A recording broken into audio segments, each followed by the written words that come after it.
AP అసెంబ్లీలో CM Chandrababu మాట్లాడుతున్నారు. Live లో చూద్దాం. మొత్తం తిరిగి కర్నూలులో కూడా ధైర్యంగా మన రాజధాని ఏదంటే అమరావతిని చెప్పించింది తెలుగుదేశం పార్టీ ఎన్డీఏ.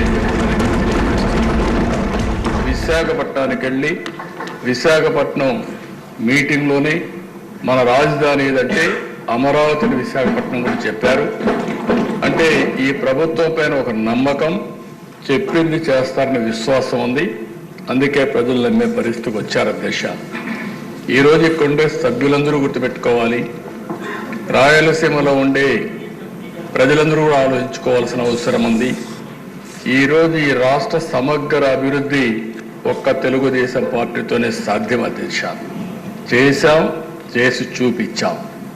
ఈరోజు ఒక్కసారి ఆలోచిస్తే అధ్యక్ష, రాయలసీమ రాళ్లసీమగా మారిపోతుంది, ఎడారిగా మారిపోతుంది అనుకున్నప్పుడు మొట్టమొదటిసారిగా బచావత్ అవార్డుని ఒక ఆధారంగా చేసుకుని మనకు నీళ్లున్నాయి, ఈ నీళ్లు కృష్ణా జలాలు రాయలసీమకు తీసుకుపోవాలని ఆలోచించింది మొట్టమొదటిసారిగా తెలుగుదేశం పార్టీ. నందమూరి తారక రామారావు గారికి కూడా నేను తెలియజేస్తున్నా. ఆ రోజు ప్రారంభించిన ప్రాజెక్టులు మీరు చూస్తే తెలుగు గంగా, హంద్రి నీవా, నగిరి గాలేరు, ఇలాంటి ఆల్ ప్రాజెక్ట్స్ అధ్యక్ష ఈరోజు అక్కడ జరిగిన అభివృద్ధి అంతా కూడా తెలుగుదేశం పార్టీనే ప్రారంభించాం. తెలుగుదేశం పార్టీని మళ్ళీ పూర్తి చేసే పరిస్థితికి వచ్చాం. ఈరోజు ఎన్డీఏ కూడా దాన్ని ముందుకు తీసే పరిస్థితికి వచ్చామని కూడా నేను మీకు తెలియజేస్తున్నా.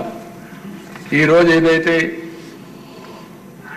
సాగునీటి సమస్య ఉందో, దీనికి సాగునీటి సమస్య మీరు ఒకసారి ఆలోచిస్తే, నిన్న కూడా ఈ అసెంబ్లీలో చెప్పాను, నదులు అనుసంధానం చేసి పోలవరం పూర్తి చేసి గోదావరి అటు వంశధార, గోదావరి ఇటు వస్తే పెన్నా, బనక చెర్లకు నీళ్లు తీసుకుపోగలిగితే ఒక గేమ్ చేంజర్ అవుతుందని చెప్పాను. ఒక్క విషయం మీరు చూస్తే అధ్యక్ష, ఆ రోజు ఒక్క కియా మోటార్స్ రావాలంటే, దానికోసం రిజర్వాయర్ కట్టాలంటే, నీళ్లు కావాలంటే ఒక సంవత్సరంలో కట్టి, ఈరోజు ఆ రిజర్వాయర్ ద్వారా నీళ్లు ఇచ్చిన తర్వాత కియా మోటార్ వస్తే అనంతపూర్ జిల్లా ముఖ చిత్రమే మారిపోయిందంటే అది తెలుగుదేశం పార్టీ చూపించిన చొరవ అని చెప్పి కూడా నేను మీకు తెలియజేస్తున్నా. ఈరోజు రాయలసీమ మొత్తం మనం చూస్తే నీళ్లు ఇవ్వగలిగితే, హార్టికల్చర్ని మనం అభివృద్ధి చేయగలిగితే ఆ ప్రాంతానికి మహర్దశ వస్తుందని చెప్పి కూడా నేను మీకు తెలియజేస్తున్నా. కొన్ని అడ్వాంటేజెస్ ఉన్నాయి అధ్యక్ష. బెంగళూరు ఎయిర్పోర్ట్ అనంతపూర్కి చాలా దగ్గర, హైదరాబాద్ ఎయిర్పోర్ట్ కర్నూలుకి దగ్గర, ఇటు చెన్నై చిత్తూరుకి దగ్గర. ఈ మూడు అవకాశాలు ఉపయోగించుకోగలిగితే ఆ ప్రాంతాన్ని బ్రహ్మాండంగా అభివృద్ధి అయ్యే అవకాశం ఉంటుంది. ఇంకో పక్క ఇన్ఫ్రాస్ట్రక్చర్ కూడా మీరు చూస్తే రాయలసీమలో బెస్ట్ రోడ్స్ వచ్చాయంటే నేషనల్ హైవే కానీ స్టేట్ హైవే కానీ అది తెలుగుదేశం పార్టీ హయాంలోనే వచ్చాయి అధ్యక్ష. అవన్నీ కూడా ఆ రోజు ప్రతిపాదన పెట్టాం, అవన్నీ వచ్చాయి. ఇంకొక పక్క ఓర్వకల్లో ఎయిర్పోర్ట్ కట్టాం. ఇంకొక పక్క మీరు చూస్తే ఈరోజు తిరుపతి ఎయిర్పోర్ట్ని ఎక్స్పాండ్ చేసి రన్వే పెంచి ఈరోజు ఒక హబ్గా ఇంటర్నేషనల్ ఫ్లైట్స్ కూడా రావడానికి చూసాం. కడప ఎయిర్పోర్ట్ను కూడా రన్వే ఎక్స్పాండ్ చేసి నైట్ ల్యాండింగ్ ఫెసిలిటీ కూడా పెట్టే పరిస్థితికి వచ్చాం. అంటే ఈరోజు ఏ ప్రాంతంలో లేనటువంటి 4 ఎయిర్పోర్ట్లకు ఉన్నాయి అధ్యక్ష. ఒక పక్క తిరుపతి, ఇంకో పక్క కడప, ఓర్వకల్, ఇంకో పక్క పుట్టపర్తి ఒకటి ప్రైవేట్ ఎయిర్పోర్ట్ ఉంది. అడ్వాంటేజ్ కింద బెంగళూరు కూడా వచ్చే పరిస్థితి వస్తుంది అధ్యక్ష. ఇంకో పక్క అధ్యక్ష ఎడ్యుకేషన్ ప్రాధాన్యత ఇచ్చాం. తిరుపతిని ఒక ఎడ్యుకేషన్ హబ్గా తయారు చేస్తున్నాం. ఐఐటి, ఐజర్, అదే మాదిరిగా కల్నరీ ఇన్స్టిట్యూట్ ఒకటి, త్రిబుల్ ఐటి కర్నూలులో పెట్టాం, ఉర్దూ యూనివర్సిటీ కర్నూలులో పెట్టాం. ఇవి కాకుండా దేశ సెంట్రల్ యూనివర్సిటీ అనంతపూర్లో పెట్టాం. రాయలసీమని ఒక ఎడ్యుకేషన్ హబ్గా తయారు చేయాలని తెలుగుదేశం పార్టీ ముందుకు పోయాం.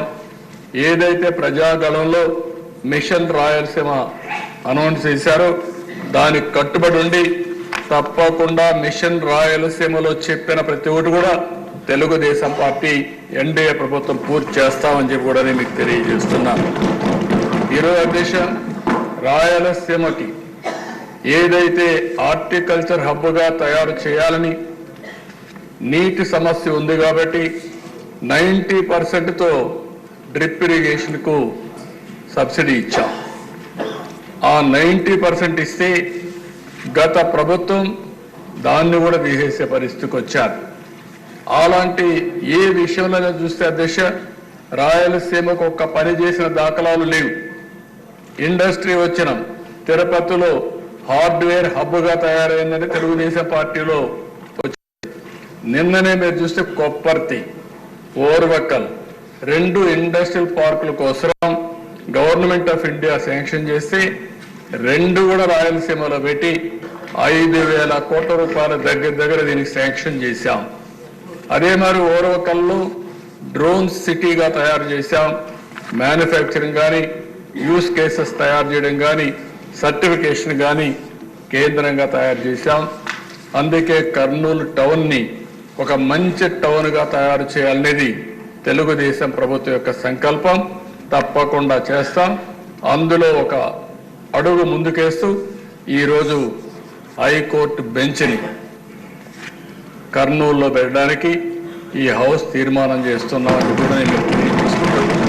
మరొకసారి మీవిచ్చిన కమిట్మెంట్స్ ఏవైతే ఉన్నాయో అవన్నీ కూడా ఒక్కొక్కటే పూర్తి చేసుకుంటూ ఆ అన్ని ప్రాంతాలను అభివృద్ధి చేస్తూ ఈ రాష్ట్ర అభివృద్ధి కోసం కట్టుబడి ఉన్నామని చెప్పి తెలియజేసుకుంటూ సభ్యులందరూ కూడా దీన్ని పూర్తిగా సమర్థించాల్సిందిగా ప్రతి ఒక్కరికి విజ్ఞప్తి చేస్తూ మీ దగ్గర సెలవు తీసుకుంటున్నాను.